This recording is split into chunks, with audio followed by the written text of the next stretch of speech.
Cairo fighters from paramilitary forces and their allied Arab militias attacked a town in Sudan's war-torn Darfur region, killing more than 800 people in an attack that lasted several days.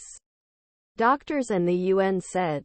The attack on Ardamata, West Darfur state earlier this month was latest in a series of atrocities that have marked months-long war Darfur between Sudanese army and paramilitary rapid support forces. Sudan has been plunged into chaos since mid-April, when rising tensions between Chief of Staff Gen. Abdel Fattah Burhan and commander of the paramilitary rapid support forces Gen. Mohammed Hamdan Dagalo erupted into open war. The war came 18 months after both generals ousted the transitional government in a military coup. The military takeover ended Sudan's fragile short-lived transition to democracy following a popular uprising in April 2019 that forced the ouster of longtime dictator Omar al-Bashir.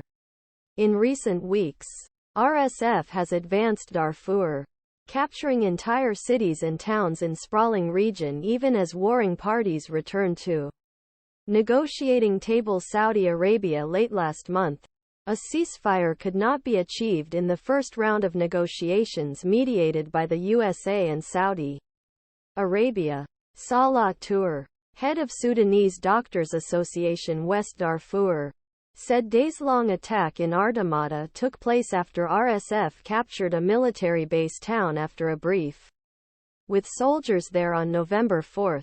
The army withdrew from the base, the official said, adding that about 24 injured soldiers fled to Chad.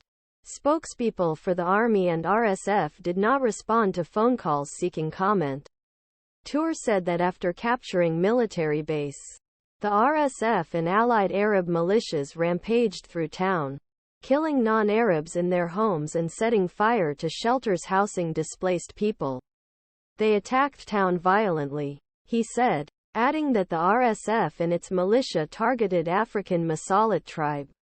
They went from house to house, killing people and detaining them. The Darfur Bar Association, an advocacy group, accused RSF fighters of committing all kinds of serious violations against defenseless civilians in Ardamata. The report mentions an attack on November 6 in which RSF killed more than 50 people, including a tribal leader and his family. UNHCR reported that more than 800 people were killed and 8,000 fled to neighboring Chad. But the agency said the number of people fleeing was likely an underestimate due to difficulties registering new arrivals in Chad.